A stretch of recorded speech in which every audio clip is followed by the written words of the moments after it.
சந்தோஷமாக இருக்கீங்களா? அநேக நாட்களுக்கு பின்பாக, அநேக நாட்கள்னு கூட சொல்லக்கூடாது, அநேக மாதங்களுக்கு பிறகாக மீண்டுமாக உங்கள் மத்தியிலே ஆண்டவருடைய வார்த்தையை இந்த வேதப்பாட வகுப்பில் ஆண்டவர் கொடுக்கும்படியாக ஆண்டவர் கிருபை தந்திருக்கிறார். அதற்காக ஆண்டவரை துதிக்கிறேன். திடீர்னு இந்த ஒரு வாய்ப்பு வந்தாலும் சரி, வேறு ஏதாவது ஒரு வசனத்தை தியானிக்கலாம், ஆண்டவர் எந்த காரியத்தை கொண்டு பேச சித்தமாக இருக்கிறார் என்று சொல்லி இன்றைக்கு நாள் முழுவதும் வேறு வேறு வசனங்களை தியானித்து கொண்டிருக்கும்போது ஆண்டவர் கடைசியாக எங்கேயும் போவேனா, திரும்பி ஆபிரகாமுக்கே வாப்பா அப்படின்ட்டு ஆண்டவர் கொண்டு வந்து நிறுத்தினார். ஆண்டவரே, ரொம்ப நாள் ஆயிடுச்சு, திரும்பி ஆபிரகாம் ஆரம்பித்தா எல்லாம் சேர்ந்து என்னை அடிக்க மாட்டாங்களா அப்படின்னு கேட்கும்போது, இல்லை, நான் இன்னும் என்னுடைய ஜனங்களோடு நான் பேச வேண்டிய காரியங்கள் இருக்கு என்று சொல்லி ஆண்டவர் உறுதிப்படுத்தினதுனால இன்றைக்கு மீண்டுமாக அதே காரியங்களை உங்கள் மத்தியில் தியானிக்கும்படியாக ஆண்டவர் சித்தம் கொண்டிருக்கிறார். மறுபடியும் ஒரு ரீகேப்போடைய நம்ம ஆரம்பிப்போமே.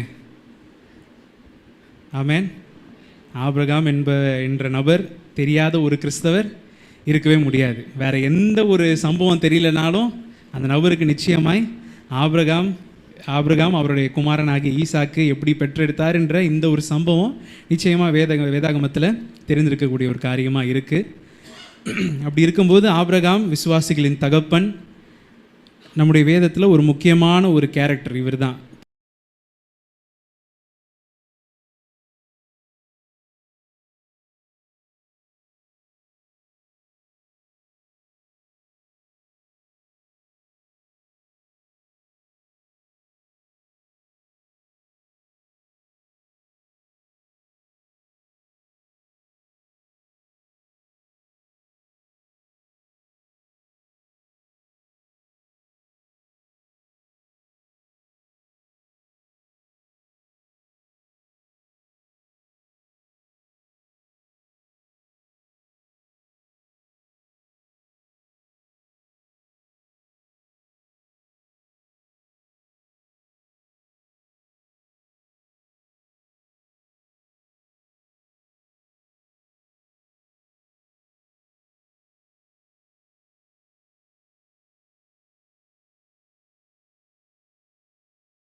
அவர் நேசிக்கிறார், பாவத்தை அவர் வெறுக்கிறார். அப்படி இருக்கும்போது நாம் பாவிகளை நேசிக்கிறது நல்ல காரியம்தான்.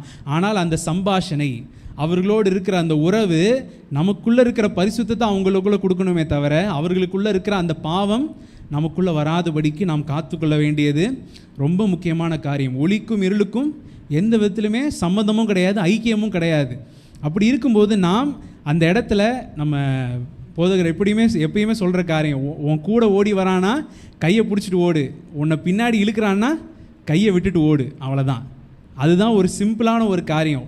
ஒரு நபரை உங்களால் பாவத்திலிருந்து வெளியே கொண்டு வர முடியும். அவர்கள் உங்களோடு இணைந்து அந்த பாவத்திலிருந்து வெளியே வரக்கூடிய அந்த ஒரு ஓட்டத்தில் அவங்க வராங்கன்னா நீங்கள் கூட கூட்டிகிட்டு வரலாம். இல்லை உங்களையும் சேர்த்து அங்கே இழுக்கிறாங்கன்னா நீங்கள் உடனே உஷாராகணும். ஆஹா, இந்த இடம் எனக்கு சரி கிடையாது, இது நான் எங்கே இருக்கிறேன், சோதோமுடைய வாசலில் நின்றுக்கிட்டு இருக்கிறேன், சோதோமுக்கு எதிரே என்னுடைய கூடாரம் இருக்குன்னு சொல்லி உடனே நம்முடைய வாழ்க்கையில் நம்மளை மாற்றிக்கொள்ள வேண்டியது மிக முக்கியமான ஒரு காரியமாக இருக்குது. வேதம் மிக மிக முக்கியமாக சொல்லுகிற காரியம், பாவத்தோடு நம்மளுக்கு எந்தவித ஐக்கியமும் கிடையாது. பாவத்தை விட்டு நாம் ஓட வேண்டும். பாவம் ஒரு இடத்துல இருக்குன்னு சொன்னால் யோசேப்பு தான் அதுக்கு முக்கியமான ஒரு ஆள். பாவம் அங்கே இருக்குன்னு சொன்னால் அந்த இடத்துல வஸ்திரம் போனாலும் பரவாயில்ல, என்ன பண்ணணும், அந்த இடத்த விட்டு ஓடு.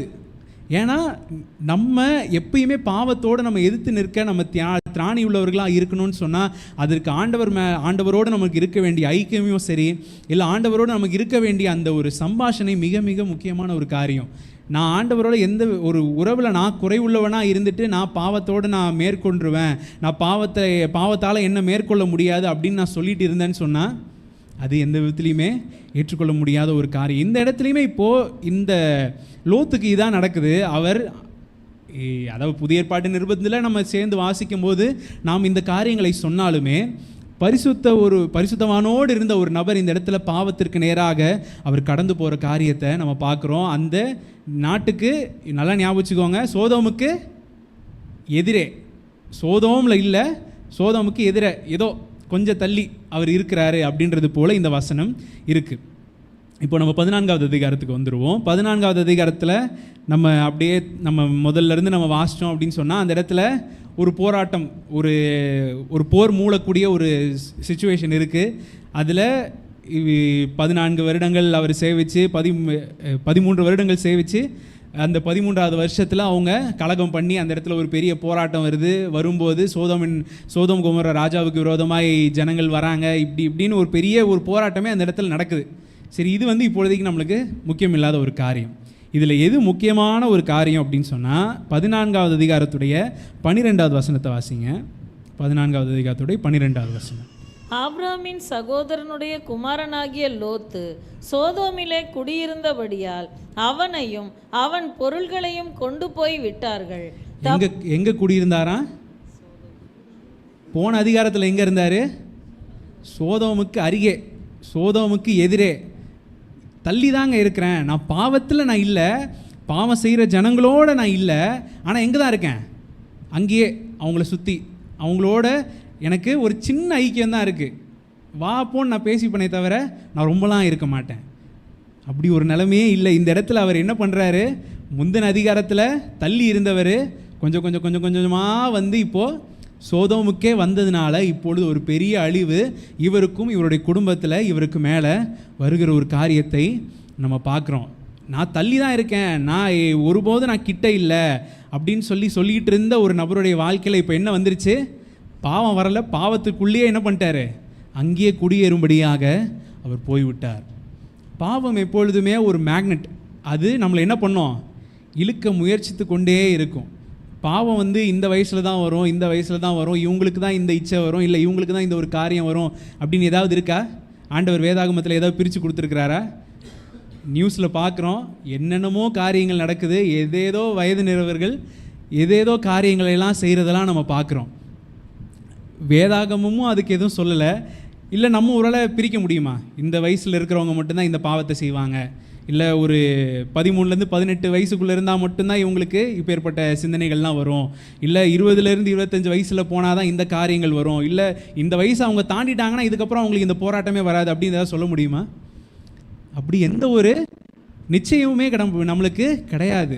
எந்த வயதிலையும் எந்த ஒரு போராட்டமும் எந்த ஒரு பாவமும் நிச்சயமாய் ஒரு நபரை தாக்கக்கூடிய ஒரு அபாயம் எப்பொழுதுமே இருக்குது. அதனால தான் நம்ம எப்பயுமே விழித்திருந்து நாம் ஜெபம் பண்ண வேண்டியது முக்கியமான ஒரு காரியம். நம்ம தூங்கினால் எதிரி என்ன பண்ணுவான்? களைகளை விதைத்து விட்டு போய் விடுவான். எப்பொழுதுமே நாம் விழித்திருந்து ஆண்டவருடைய சமூகத்தில் ஆயத்தத்தோட நம்முடைய அந்த விசுவாச அந்த ஆயுதங்களை நாம் தரித்திருக்க வேண்டியது மிக முக்கியமான காரியம். எவனை விழுங்கலாமோ என்று சத்ரு வகை தேடி சுற்றி திரிகிற நாட்களுக்குள்ளாக இருக்கிறோம். கடைசி நாட்கள். தனக்கு கொஞ்ச காலம் உண்டென்று அறிந்து பிசாசு உக்கிரத்தோடு அலைந்து கொண்டிருக்கிறான். கூடுமானால் தெரிந்து கொள்ளப்பட்டவர்களையும் வஞ்சிக்கும்படியாக. அதுதான் ரொம்ப பயங்கரமான ஒரு வார்த்தை, கூடுமானால். அப்போ கூடுமானால் அப்படின்னா என்ன அர்த்தம்? நம்ம இடம் கொடுத்துட்டோன்னா நம்முடைய பரிசுத்த வாழ்க்கை முடிந்தது.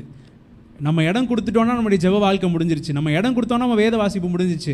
நம்ம இடம் கொடுத்தோன்னு சொன்னால் நம்ம ஆண்டவரோடு இருக்கிற அந்த ஐக்கியம் முடிஞ்சு போச்சு. நம்ம கொஞ்சம் இடம் கொடுத்தோன்னா சபையோடு இருக்கிற அந்த ஐக்கியம் முடிஞ்சு போச்சு. நம்ம இன்னும் கொஞ்சம் இடம் கொடுத்துட்டோன்னா அவ்வளோதான், எல்லாம் முடிந்தது என்று சொல்லி ஜீவனை விட்டார் என்று நம்முடைய கதையும் அந்த இடத்துல முடிஞ்சிடும். அப்போ எந்த இடத்துலையுமே நாம் பாவத்திற்கு நம்ம எதிர்த்து நிற்கணும். ஆனால் அந்த பாவத்தை விட்டு நாம் ஓட வேண்டியது முக்கியமான ஒரு காரியம். இந்த இடத்துல தள்ளி இருந்தவர் தான் கிட்ட கிட்ட கிட்ட கிட்ட வந்து எப்போ இவ்வளோ கிட்ட வந்தாருன்னு அவருக்கே என்ன பண்ணல, தெரியாமல் போச்சு. தெரியாமல் போன ஒரு நிலமையில தான் இப்போது இந்த ஒரு நிலமையில இவர் வந்து நிற்கிறத நம்ம பார்க்குறோம். அதனால் ஒருபோதும் நான் வந்து பாவத்தில் விழவே மாட்டேன், எனக்கு வந்து சோதனைகளே வராது. அதுலேயும் வந்து இந்த ஒரு வசனம் வேறு, யாக்கோபு 1:12. யாக்கோபு 1:12 என்ன வசனம்? முதல் அந்த பகுதியை மட்டும் வாசிங்க. யாக்கோபு 1:12. யாக்கோபு 1:12. சோதனையை சகிக்கிற மனுஷன் பாக்கியவான். சோதனையை சகிக்கிற மனுஷன் பாக்கியவான். அவன் உத்தமன் என்று விளங்கின. போதும். சோதனையை சகிக்கிற மனுஷன் பாக்கியவான். அதனால நான் என்ன பண்ண போகிறேன்? ஆண்டவர் இந்த சோதனை எனக்கு கொடுத்துருக்கிறாரு, நான் என்ன பண்ண போகிறேன்?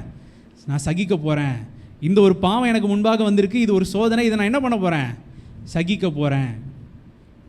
சோதனையை சகிக்கணும். ஆனால் அந்த சோதனையை விட்டு என்ன பண்ணணும்? பவுல் சொல்கிற காரியம், சோதனையை விட்டு ஓடு. 1 தீமோத்தேயு 2:22 அவர் சொல்கிற காரியம் என்ன? பாவத்தை விட்டு ஓடு, இச்சையை விட்டு அந்த இடத்துலேருந்து கிளம்பிடு, அங்கே நிற்காத, அங்கேருந்து ஓடு. பவுலுக்கு தெரிஞ்சதை விடவா அதிகமாக நம்மளுக்கு தெரிஞ்சிருச்சு. பாலியத்திற்குரிய இச்சைகளை நீ விலகி ஓடி, விலகணும், ஓடணும். அதுதான் நம்மளுக்கு முக்கியமான ஒரு காரியமே தவிர சோதனையை சகிக்கிற மனுஷன் பாக்கியவான்னு சொல்லிட்டு இதுவும் ஒரு சோதனை தான், நான் இதை சகிச்சுக்கிறேன், இல்லை இந்த ஒரு பாவம் என் கண்ணு முன்னாடியே நிற்கிது, நான் இதை சகிச்சுப்பேன், அப்படியே அங்கேயே நிற்பேன். ஓடு.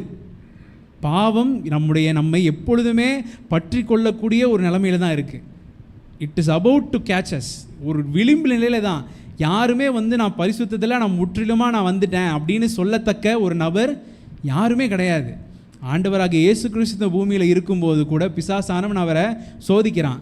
சோதிக்கும் போதுமே நம்ம அதில் பார்க்குறோம். நம்ம பார்க்கும்போது நம்ம முதலாவது நம்ம என்ன நினைப்போம்? என்ன ஆண்டவரை போய் சோதிக்க வரான், ஆண்டவர் போய் இதிலெல்லாம் ஆண்டவரை மேற்கொள்ள முடியுமா? ஏன்னா மத்தேயு 4வது அதிகாரத்தில் பார்க்கும்போது ஆண்டவர் அந்த உபவாச நாட்களை முடித்து அந்த 40வது நாளில் வரும்போது அவரை சோதிக்கும்படியாக பிசாசு அங்கே வரான். வரும்போது நம்மளுக்கு ஒரு பிளெயினாக நம்ம வாசிக்கும் போது இன்னும் ஆண்டவரை போய் சோதிக்க வரான், ஆண்டவர் போய் இதில் ஆண்டவரை மேற்கொள்ள முடியுமான்னு நம்ம யோசிக்கலாம். ஆனால் ஆண்டவர் அந்த இடத்துல என்னவா இருக்கிறாரு? மனுஷ சாயலாக இருக்கிறார். அதனால் பிசாசுக்கு தெரியும், மனுஷ சாயலில் ஒருத்தர் இருக்கும்போது பாவத்திற்கான எல்லா இச்சைகளும் எங்கே இருக்கும்? மனசில் இருக்கும். அந்த பாவம் எப்பொழுதுமே நம்மளை பற்றி கொள்ளக்கூடிய ஒரு விளிம்பு நிலையில் அது எப்பயுமே இருக்கும். என் தாய் என்னை பாவத்திலே கற்பந்தரித்தாள். பாவம் அப்படின்றது எப்பயுமே எனக்குள்ளே இருக்கிற ஒரு காரியம்தான்.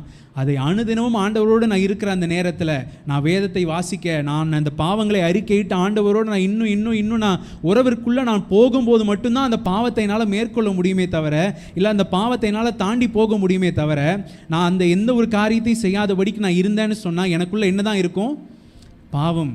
நான் விரும்புகிறதை நான் செய்யாதபடிக்கு நான் விரும்பாததையே செய்கிறேன். ஏன்னா எனக்குள்ள என்ன பிரமாணம் இருக்குது? ஒரு பாவத்தின் பிரமாணம், ஒரு இருளின் பிரமாணம் எனக்குள்ளே இருக்குது. அது டிஃபால்ட் செட்டிங், அதை மாற்றவே முடியாது. அது எப்பயுமே எனக்குள்ளே இருக்குது. நான் கொஞ்சம் இடம் கொடுத்தேன்னா அது என்னை மேற்கொள்ளக்கூடிய ஒரு அபாய நிலையில் தான் நான் இருக்கிறேன். அப்படி இருக்கிற நான் ஒருபோதும் பாவத்தோடு நான் கொஞ்சம் அனுசரித்து போகிற ஒரு நிலைமை என்னுடைய வாழ்க்கையில் எப்பொழுதுமே இருக்கக்கூடாது. அது ஒருவேளை இப்போ நீங்கள் யோசிக்கலாம், இல்லை என்ன இவ்வளோ பாவத்தை குறித்து இவ்வளோ கண்டித்து சொல்லணுமா அப்படின்னா, பாவம்னு மட்டும் கிடையாது, ஒருவேளை அது உங்களுடைய வாழ்க்கையில் ஒரு நபராக இருக்கலாம், இல்லை ஒரு சூழ்நிலையாக இருக்கலாம், இல்லை நீங்கள் கடந்து போகிற ஒரு பாதையாக இருக்கலாம். எதுவாக இருந்தாலும் ஆண்டவர் யாரோடு எப்படி பேசுகிறாரோ, எந்த நிலையில் ஆண்டவர் உங்களோட இடைப்படுகிறாரோ, அது என்ன ஒரு காரியமாக இருந்தாலும் சரி, நீங்கள் அந்த விஷயத்தில் நீங்கள் அதை அனுசரித்து போகிறது ஆண்டவருக்கு பிரியமான ஒரு காரியம் கிடையாது. பாவத்திற்கு விலகி ஓட வேண்டிய ஒரு நபர், ஆண்டவருக்கு கீழ்ப்படிந்திருந்த ஒரு நபரோடு இருந்த அவருக்கு இப்போது சோதனை வருது. அந்த சோதனையில் அவர் தோற்று போய் இந்த இடத்துல பாவத்திற்குள்ளே அவர் அந்த இடத்துல முற்றிலுமாக சோதோமிலே அவர் தங்கிவிட்டார். அங்கே இருந்ததுனால இப்போ என்ன நடக்குது? இவருக்கு நடந்த பிரச்சனை என்ன? அதே நம்ம 14வது அதிகாரத்துடைய 12வது வசனம், ஆபிரகாமின் சகோதரனுடைய குமாரனாகிய லோத்து சோதோமிலே குடியிருந்தபடியினால் அவனையும் அவன் பொருட்களையும் கொண்டு போய்விட்டார்கள். நான் இப்போ தானே ஆரம்பித்தேன் இந்த பாவத்தை, இல்லை நான் இன்னும் கொஞ்ச நாட்கள் தான் ஆச்சு, இல்லை நான் கொஞ்ச நாளில் நான் விட்டுருவேன். அங்கே இருந்தபடியினால் அவனையும் அவன் பொருட்களையும் கொண்டு போய் விட்டார்கள். பிசாசு அப்படி தான், அதாவது ஆண்டவர் வனாந்தரத்தில் நயங்காட்டி அழைக்கிறவர். சில நேரத்தில் பிசாசும் அப்படி தான் கூப்பிடுவான். இன்னும் கொஞ்ச நாள், இல்லை இது மட்டும், இல்லை இது என்ன, இது ஒரு சின்ன காரியம், உலகத்தில் யாருமே செய்யாததையா நீ செய்ய போகிற, இல்லை இவங்க பண்ணலையா அவங்க பண்ணலையா, இல்லை இவர்கிட்ட இல்லையா அவர்கிட்ட இல்லையா அப்படின்னு சொல்லி வர பிரச்சனைகளில் இப்போது இவர் சோதோமில் இருந்தபடினால் பாவம் இப்பொழுதுமே பாவம் தான். சின்ன பாவம், பெரிய பாவம், இல்லை இந்த ஒரு பாவத்தில் இருந்தால் மட்டும் நீங்கள் விலகி ஓடுங்க, இல்லை இந்த பாவத்திற்கு வித்தியாசமான தண்டனைகள் அப்படின்னு எதுவும் உண்டா? பாவம் என்பது பாவம்தான். பாவம்னு ஒரு காரியம் இருந்துச்சுன்னா அதை நம்ம விட்டு ஓட வேண்டியது ஒன்று தான். அந்த பாவத்தின் சம்பளம் மரணம் தான் வேதம் சொல்லுதே தவிர, இந்த பாவத்தின் சம்பளம் மரணம், இந்த பாவத்திற்கு சம்பளம் வந்து ஜஸ்ட்டு உங்களை வந்து நரகத்திலே வந்து லெவல் இருக்குது, இந்த இத்தனாவது லெவலில் இத்தனாவது ஃப்ளோரில் உங்களை வச்சுருப்பாங்க, அப்படி எதுவும் இருக்கா? பாவத்தின் சம்பளம் மரணம். பாவத்துக்குள்ளே இருந்தோன்னு சொன்னால் நம்முடைய ஆத்துமா நித்திய ஆக்கினைக்கு நேராக அது போய் அது மரணத்திலே அது சேர்க்கப்படுவது அது அதற்கென்று நியமிக்கப்பட்ட ஒரு காரியமாக இருக்குது.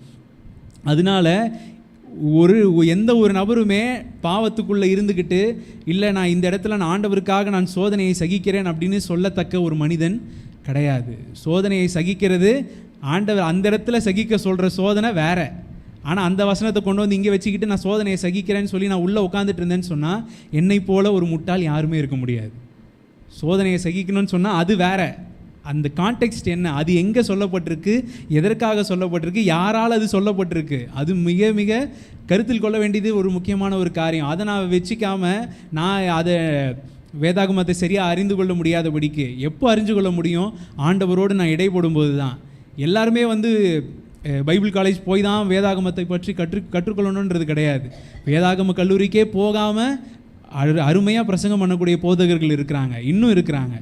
அப்படி இருக்கும்போது ஆண்டவரோடு இருக்கிற அந்த ஐக்கியத்தில் நம்ம இன்னும் அதிகமாக வளரும்போது, ஆண்டவருடைய வார்த்தைகளை நம்ம இன்னும் அதிகமாக தியானிக்கும் போது, ஆண்டவரோட ஜெபத்தில் நான் இன்னும் வளரும்போது தான் ஆண்டவர் என்ன அவர் சித்தமாக இருக்கிறார், இந்த வார்த்தைகளை கொண்டு என்னிடம் ஆண்டவர் எதை பேச சித்தமாக இருக்கிறார், அது எல்லாமே ரொம்ப முக்கியம். உன்னுடைய மாம்சத்தை பாவத்திற்குள்ளாக்க உன் வாய்க்கு இடம் கூடாது. இந்த இடத்துல ஒருவேளை நடுவில் லோத்தை வந்து ஆபிரகாம் கண்டிச்சிருந்தா என்ன நடந்திருக்கும்? என்னப்பா என் கூட தானே இருந்த, கானான் தேசத்தில் இருந்தியே, பத்திரமா நல்லா தானே இருந்த, இப்போ எங்கே இருக்கிற? சோதோமுக்கு நேராக கொஞ்சமாக உன் டென்ட் என்ன ஆகுது, நவுந்து போதே, என்னப்பா அப்படின்னு சொன்னால் இவர் என்ன சொல்லியிருப்பார்? ஆபிரகாம் நீ என்ன பண்ணாதீங்க, நான் ஆண்டவரோடு எப்படி இருக்கிறேன், ஆண்டவரோட பயங்கரமான ஐக்கியத்தில் இருக்கிறேன், கர்த்தருக்கு பிரியமானவன் பாபிலோனிலும் அவருடைய சித்தத்தை செய்கிறான் அப்படின்னு சொல்லி வசனம் பேசியிருப்பார். அப்படி சொல்ல முடியுமா? சொல்ல முடியும். எப்போ? அதற்கான ஆண்டவரோடு இருக்கிற ஐக்கியம், அதற்காக நான் கொண்டிருக்கிற அந்த பக்தி வைராகியத்தில் நான் இருந்தேன்னா முடியும். ஆனால் வெறும் வசனத்தை மட்டும் நான் பேசிக்கிட்டு, வெறும் டைலாக்காக நான் பேசிக்கிட்டு இருந்தேன்னு சொன்னால் ஒருபோதும் நம்ம பாவத்திற்கு முன்பாக நம்ம நிற்கவே முடியாது. இந்த இடத்துல அவர் பாவத்தை விட்டு ஓட வேண்டிய ஒரு நபர் இந்த இடத்துல பாவத்திற்குள்ள போய் அவர் நின்று கொண்டிருக்கிறார். அதில் அவர் சிக்கிக்கொண்டபடியினால் இப்பொழுது அவரையும் அவருடைய எல்லா பொருட்களையும் என்ன பண்ணிட்டாங்க? கொள்ளையடித்து கொண்டு போய்விட்டார்கள். அநேகர் இந்த ஒரு நிலைமையில தான் கடைசியில் கொண்டு வந்து பிசாசு நிறுத்திடுவான்.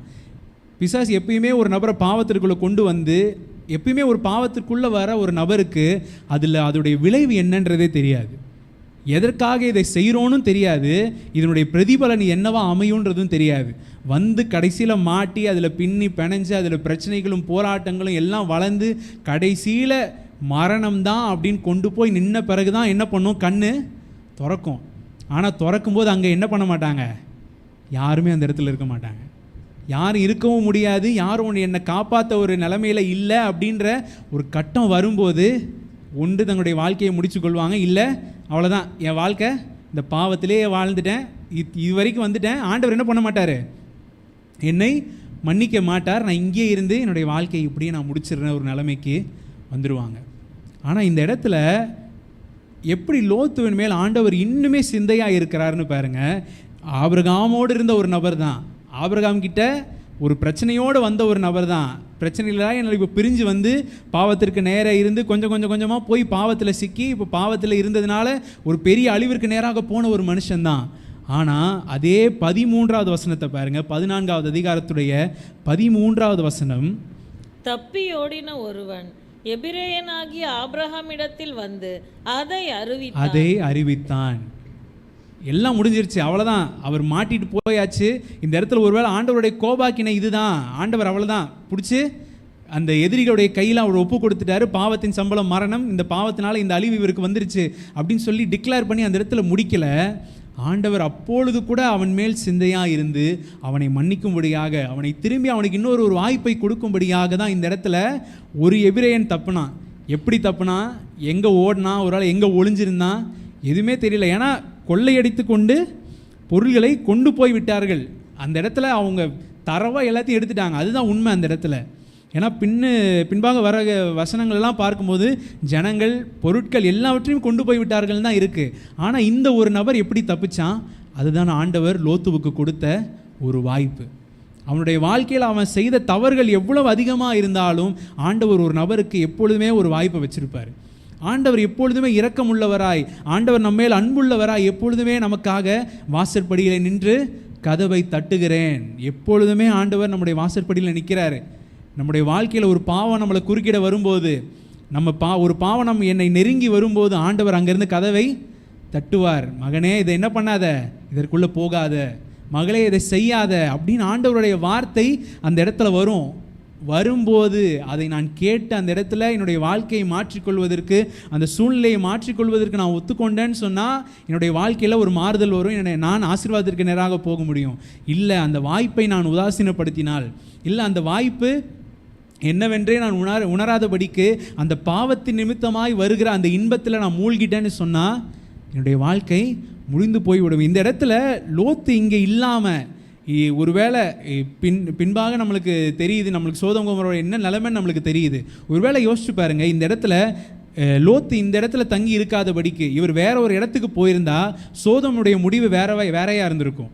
அதனுடைய அழிவு ஆண்டவர் சித்தத்தின்படி தான் நடக்குது. ஏன்னா பாவம் பெருகினதுனால அந்த இடத்தை அழிக்கும்படியாக ஆண்டவர் சித்தமாய் தான் அந்த இடத்தை அழிக்கிறாரு. அழிக்கும்போது அவருக்கு பிரியமான ஒரு நபர் என்ன பண்ண வேண்டியதாக இருக்குது, உள்ளே போய் ஆண்டவர் தன்மேல் பிரியமாக இருக்கிறார் என்பதையே அறியாமல் ஒரு நபர் பாவத்தில் சிக்கி கொண்டிருக்கிறார்கள். யோனா 2வது அதிகாரம் 8வது வசனத்தில் பார்க்கிறோம், வீணான மாயை பற்றி கொண்டு இருக்கிறவர்கள் தங்களுக்கு வரும் கிருபையை போக்கடிக்கிறார்கள். வீணான மாயை, அது என்ன வீணான மாயை அப்படின்றது அது நம்முடைய இமேஜினேஷன் தான். இல்லை நம்முடைய வாழ்க்கையில் எது வீணான ஒரு காரியம் என்றது நம்மளுக்கே தெரியுதோ அதுதான் அது.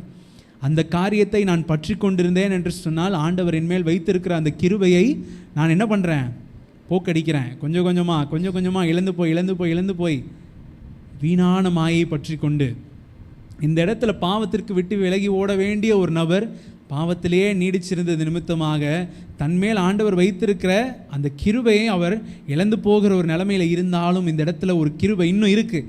இன்னும் ஆண்டவர் அவர் மேல் பிரியமாக இருக்கிறார்.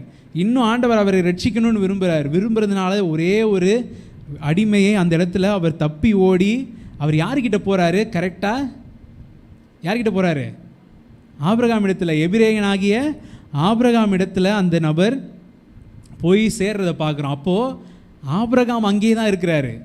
ஆபிரகாம் எங்கேயுமே என்ன பண்ணலை, பெயர்ந்து போகலை. ஆண்டவர் இருக்க சொன்ன இடத்துல ஆபிரகாம் இருக்கிறாரு. எப்பயுமே நம்முடைய வாழ்க்கையிலையும் நாம் தான் ஆண்டவரை விட்டு பிரிந்து போகிறோமே தவிர ஆண்டவர் ஒருபோதும் என்ன பண்ணுறது கிடையாது, நம்மை விட்டு பிரிந்து போகிற ஒரு தேவன் கிடையாது. ஆண்டவர் எப்பொழுதுமே நம்மோடு தான் இருக்கிறார். அவர் எப்பொழுதுமே அவர் எங்கே நம்ம ஆண்டவரை எங்கே விட்டு போனோமோ அதே இடத்துல தான் ஆண்டவர் நிற்கிறார். என்னுடைய மகன் வருவான், என்னுடைய மகள் திரும்பி என்கிட்ட வருவா. அவருடைய வாழ்க்கையில் ஏதோ ஒரு கட்டத்தில் திரும்பி அந்த பாவத்தின் ஒரு உணர்வு வரும்போது மன்னிப்பிற்காக என் இடத்துல வருவான்னு சொல்லி அந்த இடத்துல ஆண்டவர் எப்பொழுதுமே காத்திருக்கிறார். ஒரு கெட்ட குமாரனுடைய கதையில் நம்ம பார்க்கும்போது கூட தகப்பன் வீட்டில் தான் இருந்தார். மகன் தான் என்ன பண்ணான், தூர தேசத்திற்கு போய் தன்னுடைய ஆஸ்திகள் எல்லாத்தையும் செலவழித்து தனக்கு ஆண்டவர் தன்னுடைய தகப்பன் கொடுத்திருந்த எல்லா ஆஸ்திகள், அந்த அந்தஸ்துகள் எல்லாவற்றையும் இழந்து போன ஒரு நபராய் தூரம் போனது அந்த ஒரு மகன் தானே தவிர தகப்பன் அதே வீட்டில் தான் இருந்தார். இந்த இடத்துல ஆபிரகாமும் அதே இடத்துல தான் இருந்தார். பிரிந்து போன இந்த லோத்துவுக்கு தான் நடந்த பிரச்சனைகள். நம்முடைய வாழ்க்கையில் நம்ம ஆண்டவரோடு இருக்கிறோமா, அதை நம்ம எப்பொழுதுமே நம்ம நாளுக்கு நாள் நம்ம அதை அறிஞ்சு கொள்ள வேண்டியது ரொம்ப முக்கியம். நான் ஆண்டவரோடு தான் இருக்கிறேனா, என்னுடைய உறவு ஆண்டவரோடு இருக்குதா, நான் சரியான ஒரு பாதையில் தான் நான் போய்கிட்டு இருக்கிறேனான்றதை நம்மை நாமே நிதானித்து அறிந்தால் நாம் நியாயம் தீர்க்கப்படும். நியாய தீர்ப்புக்கு உள்ளாக நம்ம போகிறதுக்கு முன்பாக நாமே அனுதினமும் நம்முடைய வாழ்க்கையை நம்ம சோதித்து அறிஞ்சு நான் எங்கே இருக்கிறேன், என்னுடைய நிலை என்ன, ஒருவேளை நான் விழுந்திருந்தேன்னு சொன்னால் நான் எந்த நிலையில் நான் விழுந்தேன் என்பதை அறிந்து அந்த இடத்துல மீண்டுமாக எழுந்து தகப்பனுக்கு நேராக ஓடுகிற ஒரு மகளாய் நாம் இருக்க வேண்டியது ரொம்ப முக்கியமான ஒரு காரியம். இந்த இடத்துல நம்ம பார்க்குறோம், அந்த அடிமை அந்த வேலைக்காரன் ஓடி வரும்போது ஆபிரகாம் அதே இடத்துல தான் இருக்கிறார். வந்து அந்த இடத்துல சொல்கிறாரு, இந்த மாதிரி ஒரு காரியம் நடந்துருச்சு, இந்த மாதிரி கொண்டு போயிட்டாங்க அப்படின்னு சொன்ன உடனே அந்த இடத்துல அப்படி நம்ம தொடர்ந்து வாசித்து நம்ம முடிக்கலாம். 14வது வசனத்திலிருந்து 16வது வசனம் வரைக்கும் வாசிங்க.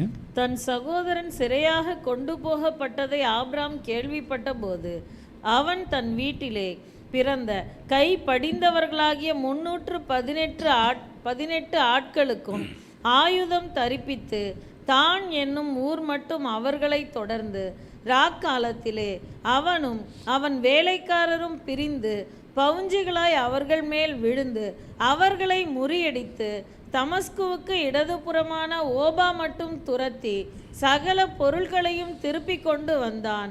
தன் சகோதரனாகிய லோத்தையும் அவனுடைய பொருள்களையும் ஸ்திரீகளையும் ஜனங்களையும் திருப்பி கொண்டு வந்தான். ஆமென். ஆமென். இந்த இடத்துல நம்ம பார்க்குற ஒரு காரியம், ஆண்டவர் இவரை மீட்டெடுக்கும்படியாக இந்த இடத்துல ஆபிரகாமை கொண்டு வராரு. கொண்டு வரும்போது ஆபிரகாமோட எத்தனை பேர் இருந்தாங்களாம்? கைப்படிந்தவர்கள் எத்தனை பேர்? 318 பேர். ஆனால் எத்தனை ராஜாக்கள் எதிராக இருந்தாங்க? 5 ராஜாக்கள் சோதோமுக்கும் கொமோரோ அந்த ராஜாவுக்கு எதிராக வந்து தான் இந்த இடத்துல ஒரு பெரிய ஒரு காரியமே நடந்திருக்கு. அப்போது சொல்லப்போனால் 5 ராஜ்யங்கள் அங்கே ஆப்போசிட்டில் இருக்குது. இவர் கூட இருக்கிறது எத்தனை பேர்? வெறும் 318 பேர். இதை வச்சு அவர் எப்படி ஜெயிச்சார், எப்படி இந்த போராட்டத்தை மேற்கொண்டார், அதுதான் ஆண்டவருடைய அதிசயம். ஆண்டவர் ஒரு நபர் மேலே கிருபையாக இருந்ததுனால அவரை ரட்சித்து கொள்வதற்கு கொஞ்சத்தை கொண்டாகிலும் அநேகத்தை கொண்டாகிலும் கிரியை செய்வது அது ஆண்டவரால் நிச்சயமாய் கூடும். நம்ம தான் சந்தர்ப்ப சூழ்நிலைகள், இல்லை இது என் கையில் இவ்வளோ தானே இருக்குது, இல்லை இவ்வளோ தேவைகளை சந்திக்கக்கூடிய ஒரு பேக்ரவுண்டு தானே எனக்கு இருக்குன்றதை நம்ம தான் பார்ப்போமே தவிர ஆண்டவருக்கு பேக்ரவுண்டும் கிடையாது, ஃபோர் கிரவுண்டும் கிடையாது. பொன்னும் வெள்ளியும் அவருடையது, பூமியும் அது நிறைவும் அவருடையது, அவரால் கூடாத காரியம் ஒன்றுமில்லை. இந்த இடத்துல அவ்வளோ ஒரு பெரிய ஒரு எதிரி இதனாலும், அவ்வளோ மோசமான சூழ்நிலைகள் இருந்தாலும், எத்தனையோ பேர் எதிராக இருந்தாலும் 318 பேர் கைப்படிந்தவர்கள் அவர்களை ஆயுதம் அணிவித்து அந்த இடத்துல போய் அவர்களை முறியடித்து ஒரு வெற்றியோடு இந்த இடத்துல ஆபிரகாம் என்ன பண்ணுறாரு, திரும்பி எல்லாரையும் மீட்டெடுத்து கொண்டு வராரு. மீட்டெடுத்து கொண்டு வரும்போது நம்ம பார்க்குறோம், சாலேமின் ராஜா மெல்கிசேதேக் அந்த இடத்துல வராரு. வரும்போது அந்த இடத்துல தனக்கு வெற்றியை கொடுத்த தேவனுக்காக அந்த இடத்துல தசமபாகம் கொடுத்தான்னு சொல்லி நம்ம பார்க்குறோம். அந்த இடத்துல உடனே மெல்கிசேதேக் என்ன பண்ணுறாரு, அப்பமும் திராட்சை ரசமும் இவருக்கு கொடுக்குறார். இது புதிய ஏற்பாட்டினுடைய அடையாளங்களாய் சொல்லப்பட்டாலும் அந்த இடத்துல பார்க்குறோம், தன்னுடைய வாழ்க்கையில் ஆண்டவர் தனக்கு ஒரு வெற்றியை கொடுக்கும்போது, தன்னுடைய வாழ்க்கையில் ஆண்டவர் தனக்கு ஒரு ஆசீர்வாதத்தை கொடுக்கும்போது அந்த இடத்துல ஆண்டவருக்கு உண்மையுள்ளவராய் அந்த இடத்துல ஆண்டவருக்கு தசமபாகம் என்கிற ஒரு காரியத்தை இந்த இடத்துல ஆபிரகாம் ஆரம்பித்து வைக்கிறார். நம்முடைய விசுவாசிகளின் தகப்பன் நம்ம. ஆனால் நம்முடைய வாழ்க்கையில் ஆண்டவருக்கு அந்த காரியத்தில் உண்மையாக இருக்கிறோமா அப்படின்றத நம்ம நிதானித்து பார்ப்போம். ஆண்டவர் எனக்கு கொடுக்குற எல்லா காரியங்களிலையும் நான் உண்மையாக இருக்கிறேனா, ஆண்டவர் எனக்கு ஒரு காரியத்தை ஜெயமாய் மாற்றி கொடுக்கும்போது, இல்லை ஆண்டவர் என்னுடைய வாழ்க்கையில் ஒரு ஆசீர்வாதத்தை கொடுக்கும்போது, அதில் ஆண்டவருக்கு நான் கொடுக்குற பங்கு என்ன, ஆண்டவருக்கு நான் கொடுக்குற அந்த முக்கியத்துவம் என்ன, இந்த இடத்துல அந்த முக்கியத்துவத்தை அவர் கொடுக்குறத பார்க்குறோம். இந்த இடத்துல நமக்கு இருக்கிற மாதிரி ஒரு பைபிள் ஸ்டடியோ ஒரு சண்டே சர்வீஸோ இருந்து நீங்கள் அந்த ஆண்டவருக்கு தசமபாகம் கொடுக்கணும், 10ல் ஒரு பங்கில் நீங்கள் உண்மையாக இருங்க, இல்லை வரும்போதெல்லாம் ஆண்டவருக்கு காணிக்கையை கொடுங்கன்னு இவருக்கு யாரும் சொல்லலை. ஆனால் தனக்கு ஆண்டவர் வெற்றியை கொடுத்தபடினால் மனமு வந்து இந்த ஒரு காரியத்தை அவர் செய்கிறார். செய்யும்போதும் தனக்கு உண்டான காரியத்திலிருந்து கொடுக்குறாரு. பின்னாடி நம்ம வாசிக்கும் போது உடனே சோதோமின் ராஜா வராரு. வந்த உடனே பொருட்களை எல்லாம் நீ எடுத்துக்கோப்பா, என்னுடைய ராஜ்யத்தின் ஜனங்களை மட்டும் நீ என்கிட்ட கொடு அப்படின்னு சொல்லி கேட்குறாரு. கேட்கும்போது சொல்கிறாரு, அதுதான் ஒரு பயங்கரமான ஒரு வசனம். 22வது வசனத்தை வாசிங்க. அதற்கு ஆபிராம் சோதோமின் ராஜாவை பார்த்து, ஆபிராமை ஐஸ்வர்யவானாக்கினேன் என்று நீர் சொல்லாதபடிக்கு நான் ஒரு சரட்டையாகிலும் பாதரட்சையின் வாரையாகிலும் உமக்கு உண்டானவைகளில் யாதொன்றையாகிலும் எடுத்துக்கொள்ளேன் என்று வானத்தையும் பூமியையும் உடையவராகிய உன்னதமான தேவனாகிய கர்த்தருக்கு நேராக என் கையை உயர்த்துகிறேன். ஆமென். உலகத்தின் காரியம், ஆண்டவர் எனக்கு கொடுக்காத ஒரு ஆசீர்வாதம், ஆண்டவருக்கு விருப்பம் இல்லாத ஒரு காரியம், இல்லை உலகத்தில் எனக்கு கிடைக்கிற ஒரு காரியம், அது ஆண்டவருக்கு சித்தம் இல்லாத ஒரு காரியமாக இருந்தால் அது எனக்கு வேண்டாம். அது எவ்வளவா இருந்தாலும் சரி. ஏன்னா 5 ராஜாக்கள் சேர்ந்து 3 நகரங்களை கொள்ளை அடிச்சிருக்காங்க அப்படின்னு சொன்னால் அந்த இடத்துல எவ்வளோ கொள்ளை அடிச்சிருப்பாங்க, இல்லை எவ்வளவு ஜனங்களை மட்டும்தான் அவர் திரும்பி கேட்குறாரு. அப்போது அந்த இடத்துல உணவுப் பொருட்கள் இருக்கலாம், இல்லை என்ன விலையேறப்பெற்ற காரியங்கள் அங்கே இருந்துச்சோ தெரியாது. அது எல்லாமே இப்போ இந்த ஒரு வார்த்தை வந்த உடனே நம்ம என்ன பண்ணியிருப்போம்? கண்டிப்பாக டீலிங் எப்படி இருக்கு? சூப்பரான டீலாக இருக்குது. ஜனங்களாம் நீ என்ன பண்ண, இவங்களெலாம் வச்சு என்னால் என்ன பண்ண முடியாது, சோறு போட முடியாது, இவங்களாம் நீ கொண்டு போயிடு, பொருட்களை நீ சொன்ன மாதிரி என்ன பண்ணிவிடு, என்கிட்ட கொடுத்துரு, நான் என்ன பண்ணுறேன், நான் என் மார்க்கமாய் நான் கடந்து போகிறேன் அப்படின்னு சொல்லி நம்ம யோசிச்சிருந்துருக்கலாம். ஆனால் இந்த இடத்துல ஆண்டவருக்கு பிரியமில்லாத ஒரு காரியம், ஆண்டவருக்கு சித்தமில்லாத ஒரு காரியம், எனக்கு இல்லாத ஒரு காரியம் எனக்கு என்ன பண்ணா, எனக்கு வேண்டாம். எனக்கென்று ஆண்டவர் ஒரு காரியத்தை குறித்து வைத்தார் என்று சொன்னால் எனக்கு குறித்து இருக்கிறதை அவர் நிறைவேற்றுவார். நான் அந்த காரியத்தை போய் செய்யணும், நான் ஒரு காரியத்தை போய் எடுத்துக்கொள்ளணுன்றது கிடையாது. எனக்கு குறித்திருக்கிறதை அவர் நிறைவேற்றுவார் என்கிற அந்த ஒரு நம்பிக்கையோடு, இல்லை எனக்குன்னு ஒரு காரியம் இருந்துச்சுன்னா அதை ஆண்டவர் எனக்கு கொடுப்பார். நானாக போய் ஒரு நபர்கிட்ட அதை கேட்டு, இல்லை எனக்கு இதை தாங்க, எனக்கு இதை தாங்க, எனக்கு இந்த ஒரு ப்ரொமோஷனை கொடுங்க, எனக்கு இதை ஒரு செய்யுங்க நீங்கள் கேட்க வேண்டிய அவசியம் இல்லை. ஆண்டவர் எனக்கு அதை செய்வார் என்கிற அந்த ஒரு நம்பிக்கையோடு நம்ம காத்திருக்கணுன்றதை இந்த இடத்துல ஆபிரகாம் கிட்டேருந்து பார்க்குறோம். அப்போது இந்த கொள்ளை பொருளாய் வந்த காரியத்தையும் வேண்டான்னு சொல்லிட்டாரு. அப்போது தசமபாகம் கொடுக்கும்போது எதுலேருந்து தான் கொடுத்துருக்கிறாரு? தன்னுடைய காரியத்தில் தனக்கு ஜெயம் கிடச்சிருக்கு. ஆனால் தனக்குன்னு ஒரு காரியம் கிடைக்கல. தனக்குன்னு அவருடைய ப்ராஃபிட் மார்ஜின் எந்த இடத்துலையுமே என்ன பண்ணல, ஏறலை. அவருடைய ப்ராஃபிட் அதான் தான் இருக்குது. இப்போ லோத்தினுடைய பொருட்களை தான் திருப்பி கொண்டு வந்திருக்கிறாரு, சோதோம் ராஜாவுடைய பொருட்களை திருப்பி கொண்டு வந்திருக்கிறாரு. ஆனால் எதுலேருந்து தசமபாகம் செலுத்துகிறாரு? தன்னுடைய காரியத்திலிருந்து.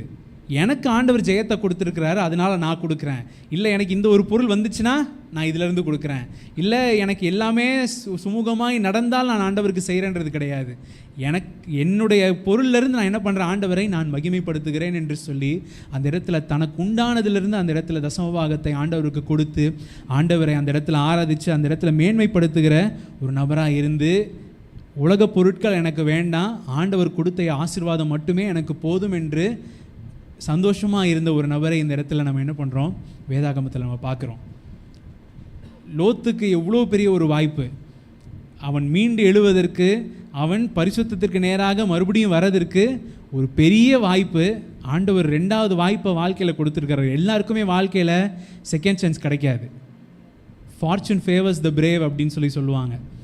யார் ஞானமாக இருக்கிறார்களோ அவர்களை தான் சந்தர்ப்ப சூழ்நிலைகள் தேடி வரும் அப்படின்ட்டு. இந்த இடத்துல இவர் முட்டாளாக தான் இருந்திருக்கிறாரு, இவர் பாவத்துக்குள்ளே போய் மாட்டிட்ட ஒரு நபராக தான் இருந்திருக்கிறாரு. ஆனால் ஆண்டவர் இவர் மேல் கிருபையாக இருந்தபடியினால் ஒரு மீட்பு இவருடைய வாழ்க்கையில் வந்திருக்கு. தான் இழந்து போன எல்லா காரியத்தையுமே என்ன பண்ணியிருக்காரு, திருப்பி கொண்டு வந்திருக்கிறாரு. எதையுமே இழந்து போகலை. ஆனால் இப்படி இந்த ஒரு பெரிய ரட்சிப்பை பெற்றுக்கொண்ட இந்த நபர், இவர் உண்மையுள்ளவராக இருந்தாரா, இவர் ஆண்டவருக்கு பிரியமாக இருந்தாரா அப்படின்றத நம்ம தொடர்ந்து வருகிற வாரங்களில் நம்ம பார்க்கலாம். நம்ம கண்களை மூடி இந்த வார்த்தைகளை தியானித்து நாம் ஜெபிக்கலாம். ஸ்தோத்திரிக்கிறோம் ஆண்டவரே, நாங்கள் உம்மை துதிக்கிறோம் அப்பா. இந்த மாலை நேரத்தில் ஆண்டவரே உமது வார்த்தைகளை கொண்டு நீர் எங்களோடு பேசினதற்காக நாங்கள் நன்றி செலுத்துகிறோம் தகப்பனே. விசுவாசிகளின் தகப்பனாகிய ஆபிரகாமை குறித்து நாங்கள் தியானித்துக் கொண்டிருக்கிறோம். ஒரு லோத்தை குறித்து நாங்கள் பார்க்கும்போது ஆண்டவரே, பாவத்திற்கு நேராக தன்னுடைய கூடாரத்தை போட்டு பாவத்திற்கு நேராக கடந்து போய் கடைசியில் பாவத்திலே குடிக்கொள்ளக்கூடிய ஒரு நபராய் ஆண்டவரே, பரிசுத்தத்திலிருந்து வழுவி போன ஒரு நபராய் அவர் இருந்ததை நாங்கள் பார்க்கிறோமே ஆண்டவரே. எங்களுடைய வாழ்க்கையில் இருக்கிற தப்பிதங்களை மன்னிங்க ராஜா. ஒருவேளை ஆண்டவரே, நாங்களும் பரிசுத்தத்தில் ஆண்டவரோடு இருக்கிற ஒரு நல்ல ஐக்கியத்தில் இருந்து இப்பொழுது எங்கள் வாழ்க்கையில் சில சறுக்கல்கள் வந்திருக்கலாம், சில பின்மாற்றங்கள் வந்திருக்கலாம், இல்லை ஆண்டவருக்கு பிரியமற்ற சில காரியங்கள் இப்பொழுது எங்கள் வாழ்க்கையில் ஒருவேளை தொற்றிக் கொண்டிருந்ததை ஆண்டவரே தேவரீ நீர் எங்களுக்கு வெளிப்படுத்தி இருந்தேன் என்று சொன்னால் ஆண்டவரே, இந்த மாலை நேரத்தில் ஒரு ரட்சிப்பை எங்களுடைய வாழ்க்கையில கட்டளையிடுங்க ராஜா. ஒரு மாற்றத்தை எங்கள் வாழ்க்கையில கட்டளையிடுங்க தகப்பனே. ஒரு லோத்துவை போல் ஆண்டவரே, பாவத்தின் நேரத்தில் இருந்து ஆண்டவரே அந்த சோதமில் அவன் இருந்தபடியினால் அவனும் அவனுடைய பொருட்கள் எல்லாம் கொள்ளையிடப்பட்டு போன காரியத்தை போல அல்ல தகப்பனே. பாவத்தின் சம்பளம் மரணம். அந்த பாவம் ஆண்டவரே, இந்த பாவம் என்னுடைய வாழ்க்கையில் ஒரு பாதிப்பை கொண்டு வரும் என்கிற அந்த ஒரு உணர்வை எனக்கு தாங்க தகப்பனே. பிசாசு எங்களை ஏமாற்றி ஆண்டவரே எங்களை வஞ்சித்து அவனுடைய நய வசனிப்பிற்குள்ளாக நாங்கள் சிக்கிக் கொள்ளாதபடிக்கு ஆண்டவரே ஸ்தோத்திரம். அப்போ உம்முடைய வார்த்தைகளை தெரிந்து கொள்ளுகிற ஜனங்களாய், உம்முடைய பரிசுத்தத்தை வாஞ்சிக்கிறவர்களாய் ஆண்டவரே, உம்முடைய சமூகத்தில் உம்மோடு இருக்கிற அந்த உறவை வாஞ்சிக்கிற ஜனங்களாய் எங்களை மாற்றுங்க தகப்பனே. ஆண்டவரோடு ஐக்கியப்பட்டிருக்கிற ஜனங்கள் ஒருபோதும் பாவத்தில் விழுந்து போக மாட்டாங்க. ஆண்டவரோடு நல்ல உறவில் இருக்கிற ஜனங்கள் நிமித்தமாய் அவர்களுக்கு முன்பாக பாவம் வந்தாலும், அவர்களை பாவம் மேற்கொள்ள வந்தாலும் ஆண்டவர் மேல் அவர்கள் வைத்திருக்கிற அந்த அன்பு பாவத்தில் அவர்களை விழ அது ஒட்டாது. ஐயோ, நான் இந்த பாவத்தை நான் செஞ்சேன்னு சொன்னா ஆண்டவரை நான் துக்கப்படுத்திடுவேனே என்று சொல்லி இவ்வளவு பெரிதான பொல்லாப்பை என்னுடைய தேவனுக்கு முன்பாக நான் செய்வது எப்படி என்று சொல்லி அந்த இடத்திலிருந்து ஓடி போன ஒரு யோசேப்பை போல நம்மளால இருக்க முடியும். ஆனா அதே அந்த ஒரு உணர்வே இல்லை அப்படின்னு சொன்னா இந்த இடத்துல லோத்து எப்படி அந்த இடத்துல இருந்தாரோ அதே போல நாமும் மாறி விடுவோம். ஓ ஆண்டவரிடத்துல மன்னிப்பு கேட்போம். ஆண்டவரே, பாவத்தில் நாங்கள் நீடித்திருக்காதபடிக்கு பாவத்தின் சோதனைகள் வந்தாலும் ஆண்டவரே அந்த பாவத்தை மேற்கொள்ளுகிற கிருபைகளை எங்களுக்கு தாங்க ராஜா. அந்த பாவத்திற்கு விலகி ஓடுகிற ஒரு அனுபவத்தை தாங்க தகப்பனே. அதற்கான பலத்தை எங்களுக்கு தாங்க ராஜா. சாக்கு போக்குகளை சொல்லிக்கொண்டு ஆண்டவரே மனுஷருடைய வார்த்தை நிமித்தமாக அந்த இடத்துல கட்டுப்பட்டு நாங்கள் ஆண்டவரே ஒருபோதும் பாவத்தோடு நாங்கள் இசைந்து போகாதபடிக்கு பாவத்திற்கு எதிர்த்து நிற்க கிருபை தாங்க ஆண்டவரே. கர்த்தருக்கு கீழ்ப்படிந்தீர்கள், பிசாசுக்கு எதிர்த்து நிறுங்கள், அப்பொழுது அவன் உங்களை விட்டு ஓடி போவான் என்று சொன்ன வார்த்தையின் பிரகாரமாய் ஆண்டவரே ஒருபோதும் பிசாசோடு நாங்கள் ஐக்கியப்பட்டு போகக்கூடாது. ஒருபோதும் பாவத்தில் நிலைத்திருக்கிற ஜனங்களோடு நாங்கள் ஐக்கியப்பட்டு போகக்கூடாது. பாவத்தோடு நாங்கள் ஐக்கியப்பட்டு போகக்கூடாது தகப்பனே. துன்மார்க்கனுடைய ஆலோசனையில் நடவாமல், பாவிகளுடைய வழியில் நில்லாமல், பரியாசக்காரர் உட்காரும் இடத்தில் உட்காராமல், இரவும் பகலும் வேதத்தில் தியானமாய் இருக்கிற மனுஷன் பாக்கியவான் என்று சொல்லப்பட்ட வசனத்தின் பிரகாரமாய் ஆண்டவரே ஒருபோதும் பாவத்துடன் நாங்கள் இசைந்து போகாதபடிக்கு பரிசுத்தத்தில் நாங்கள் இருக்க கிருபை தாங்க ஆண்டவரே. அந்த பரிசுத்தத்தின் பாதைக்கு நேராக எங்களை இழுத்து கொண்டு வாங்க ராஜா. வீணான மாயை பற்றி கொண்டு இருக்கிறவர்கள் தங்களுக்கு வெறும் கிருபையை போக்கடிக்கிறார்கள் என்று சொல்லப்பட்டது போல் ஆண்டவரே, ஒருவேளை எங்களுடைய சபை விசுவாசிகள்ல யாராவது பாவத்தில் அகப்பட்டு கொண்டிருந்தார்கள் என்று சொன்னால் ஆண்டவரே அந்த பாவ உணர்வை அவர்களுக்குள்ளாக கட்டளையிடுங்க ராஜா. அந்த பாவத்திலிருந்து வெளியே வரணுன்ற அந்த ஒரு உணர்வை கொடுங்க தகப்பனே. ஒருபோதும் பாவம் ஆண்டவரே இது பாவம் என்று தெரிந்த பிறகும் அதில் நீடித்திருந்து துணிகர பாவத்திற்கு நேராக போகாதபடிக்கு ஆண்டவரே ஒரு மாற்றத்தை கொண்டு வாங்க ராஜா. ஆண்டவர் இருதயத்தில் ஒரு உணர்வை கொண்டு வாங்க ஆண்டவரே. அப்பா உணர்வுள்ள இருதயத்தை தாங்க ஆண்டவரே. ஹல்லேலூயா ஹல்லேலூயா ஹல்லேலூயா ஹல்லேலூயா ஹல்லேலூயா. ஒப்பு கொடுக்கிறோம் ராஜா. ஆண்டவரே நாங்கள் ஒப்பு கொடுக்கிறோம் அப்பா. எங்கள் சபை வாலிபர்களை ஒப்பு கொடுக்கிறோம் ஆண்டவரே. ஸ்தோத்திரம். சபையில் இருக்கிற எல்லா விசுவாசிகளையும் ஒப்பு கொடுக்கிறோம் ஆண்டவரே. யாரும் பாவத்தோடு ஒப்புரவாகாதபடிக்கு ஆண்டவரே அப்பா ஸ்தோத்திரம் ஸ்தோத்திரம் ஸ்தோத்திரம். பரிசுத்தத்தில் இருக்க ஆபிரகாம் எப்படி ஆண்டவர் சொன்ன அதே கானான் தேசத்தில் அவன் தரித்திருந்தானோ, ஆண்டவர் சொன்ன இடத்திலே கூடாரம் போட்டு அமர்ந்திருந்தானோ, அதே போல ஆண்டவரே நீர் எங்களை எந்த இடத்துல நீர் வைத்திருக்கிறீரோ, எந்த இடத்துல நாங்கள் இருக்க நீர் சித்தமா இருக்கிறீரோ அந்த இடத்துல நாங்கள் தரித்திருக்க, நாங்கள் தாபரித்திருக்க எங்களுக்கு கிருபை தாங்க ராஜா. எங்களுக்கு கிருபை தாங்க ஆண்டவரே. உம்முடைய சமூகத்தின் ஆனந்தத்தினாலும் உம்முடைய வலது பார்சத்தின் நித்திய பேரின்பத்தினாலும் எங்களை நிரப்புங்க ஆண்டவரே. நீர் எங்களுக்கு ஆசீர்வாதத்தை கொடுக்கும் போது, நீர் எங்களுக்கு எங்களுடைய வாழ்க்கையில உயர்வுகளை கட்டளையிடும் போது அதிலே நாங்கள் ஆண்டவரே உமக்கு உண்மையா இருக்க எங்களுக்கு கிருபை தாங்க ஆண்டவரே. உம்முடைய பிரமாணங்களுக்கு நாங்கள் உண்மையா இருக்க கிருபை தாங்க ராஜா. நீர் எங்களுக்கு கொடுக்கிற அந்த வெற்றியில நாங்கள் உம்மை மகிமைப்படுத்தும்படியாக எங்களுக்கு உதவி செய்யுங்க ஆண்டவரே. ஒருபோதும் நன்றி மறந்து போகிற ஜனங்களாய் அல்ல ஆண்டவர் எங்களுக்கு தருகிற ஆசீர்வாதங்களை உதாசீனப்படுத்தி போகிற ஜனங்களாய் அல்ல தகப்பனே. நீர் எங்களுக்கு தருகிற மேன்மைகளில் நாங்கள் உண்மை மேன்மை பாராட்டுவதற்கு, நீர் எங்களுக்கு தருகிற உயர்வுகளில் இருந்து நாங்கள் ஆண்டவரே எங்களுக்கு கொடுத்திருக்கிற அந்த காரியத்திலிருந்து நாங்கள் உண்மை மகிமைப்படுத்த உமக்கு நாங்கள் கொடுக்கும்படியாக எங்கள் இருதயத்தை எங்களுக்கு ஒப்புரவுப்படுத்துங்க தகப்பனே. எங்களுக்கு உதவி செய்யுங்க ராஜா. ஆண்டவரே, இந்த வார்த்தைகள் எல்லாம் நாங்கள் கேட்டிருக்கிறோம். இந்த வார்த்தைகளை பிசாசானவன் பொறுக்கி போடாதபடிக்கு, களைகளை எங்கள் மத்தியில் விதைத்து போடாதபடிக்கு ஆண்டவரே நாங்கள் விழித்திருக்க எங்களுக்கு கிருபை தாங்க ராஜா. இந்த வார்த்தைகளை எங்களுக்குள்ளாக நிலைத்திருக்க கிருபை தாங்க. இது எங்களுக்குள்ளாக 30, 60, 100 பலன் கொடுக்க கிருபை தாங்க ஆண்டவரே.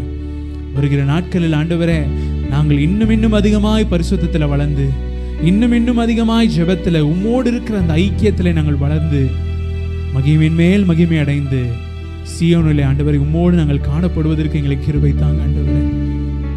எங்களை முற்றிலுமாக நாங்கள் ஒப்புக் கொடுக்கிறோம், முற்றிலுமாக ஒப்புக் கொடுக்கிறோம் அப்பா. எங்களை தாழ்த்துகிறோம் ஆண்டவரே. சுயம் எங்களிலே சாம்பலாய் மாறட்டும் ஆண்டவரே. இனி நான் அல்ல, கிறிஸ்துவே எனக்குள் பிழைத்திருக்கிறார்.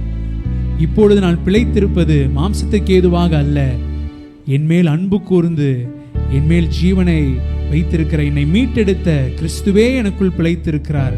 அவர் நிமித்தமாய் நான் பிழைத்திருக்கிறேன் என்று சொல்லப்பட்ட அந்த வார்த்தையின் பிரகாரமாய் ஆண்டவரே உமக்காக நாங்கள் ஜீவிக்க, உமக்காய் நாங்கள் ஓட நீர் எங்களுக்குள்ள ஜீவிங்க ஆண்டவரே. பாவம் அல்ல, கடந்த கால பாவங்கள் அல்ல, எங்களுடைய முற்பிதாக்களின் சாபங்கள் அல்ல, முற்பிதாக்களின் சுபாவங்கள் அல்ல தகப்பனே. நீரே எங்களுக்குள்ள பிழைத்திருக்கணும் அப்பா. நாங்களே தேவனுடைய ஆலயம், தேவனாகிய கர்த்தர் நீர் எங்களுக்குள்ளே வாசமா இருக்கிறீர் என்பதை உணர்ந்து கொள்ளுகிற ஜனங்களாய் எங்களை மாற்றுங்க. எங்களை ஒப்புக் கொடுக்கிறோம், எங்களை நீங்க மாற்றுங்க ஆண்டவரே. முற்றிலுமாக உடைய கரங்களை எங்களை தாழ்த்தி ஒப்பு கொடுக்கிறோம். துதி கன மகிமையெல்லாம் ஒருவருக்கே எடுக்கிறோம். இயேசு கிறிஸ்து மூலமாய் ஜெபிக்கிறோம் எங்கள் ஜீவனுள்ள எங்கள் நல்ல பிதாவே, ஆமென். என் ஆத்துமாவே கர்த்தரை ஸ்தோத்ரி, என் முழு உள்ளமே பரிசுத்த நாமத்தை ஸ்தோத்ரி. என் ஆத்துமாவே கர்த்தரை ஸ்தோத்ரி, கர்த்தரை செய்த சகல உபகாரங்களையும் மறவாதே. ஆமென். கர்த்தர் உங்களை ஆசீர்வதிப்பார்.